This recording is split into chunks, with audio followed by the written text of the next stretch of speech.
Hundreds of steelworkers could lose their jobs as the Caparo company goes into administration. The scandal over children going hungry in the holidays, with claims that some families are too poor to provide more than a bag of crisps. The Walsall woman recognised for saving thousands of hedgehogs in her purpose-built hospital. From Liverpool and Chelsea to Coventry, Joe Cole prepares for life in League One. And in the run-up to Halloween, find out why there could be a shortage of these. It's all because of soggy bottoms. I'll tell you more later.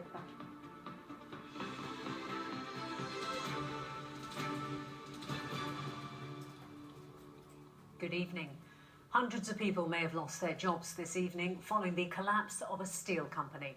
Caparo has several factories in the Black Country, employing perhaps as many as 1,500 people. Our business correspondent Mark Goff joined us now in the studio. Mark, what's the latest on this? Well, there have been rumours all afternoon that a big Midlands engineering company was going to go into administration, and it was really in the last few minutes that PricewaterhouseCoopers confirmed this. Caparo.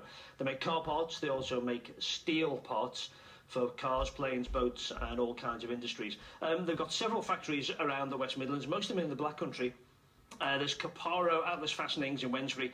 They make bolts and screws. Caparo, Ackles and Pollock in Albury. They make tubes for the aerospace industry. And then we've got Caparo Testing Technologies over in Leamington Spa, and they test components for the car industry over there. In all, the company employs 1,800 people.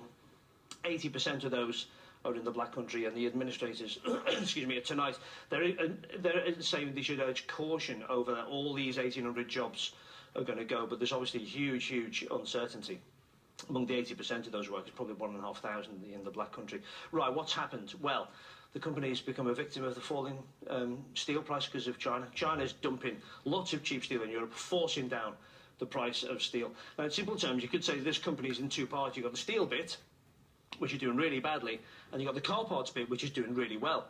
But tonight it would seem that the catastrophic collapse of the steel bit might well bring down the successful car parts bit. So, Mark, what are the unions saying then?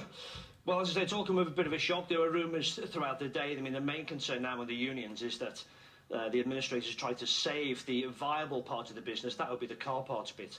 But their concern also is that the company really should try as far as possible to redeploy people if they can, or that the administrators try and find a buyer for the company. This is a bitter blow for the employees in Caparo. They clearly have given a huge commitment over their working life, and the concerns now over their future make it really difficult for them. We understand that there's somewhere in the region of 1,700 to 1,800 across the group that could be affected. Clearly, for those families, it's going to be a really difficult time ahead, but we would hope that parts of the group actually are quite viable and that a buyer can be found for them. Indeed. So what happens now? Well, that's the key thing, as Gerard Coyne from the union said there, is about finding a buyer. The administrators, PricewaterhouseCoopers, will try and find a buyer for the whole group. If it can't do that, it will try and find a buyer for the viable bits, the car parts bit. And it's interesting that, as I say, they were urging caution today on all 1,800 jobs going. So perhaps, you know, they know there's something in the offing about saving the viable part of the business. What is interesting is this closure has now gone up to Westminster, because the Chinese president is visiting tomorrow. That is a big visit, all singing, all dancing. David Cameron, the Prime Minister, is very proud of that. He's now being told by Labour's Shadow Business Secretary, Angela Eagle, to raise the question of all this cheap steel coming into Europe with the Chinese president. Mark, thank you very much for that.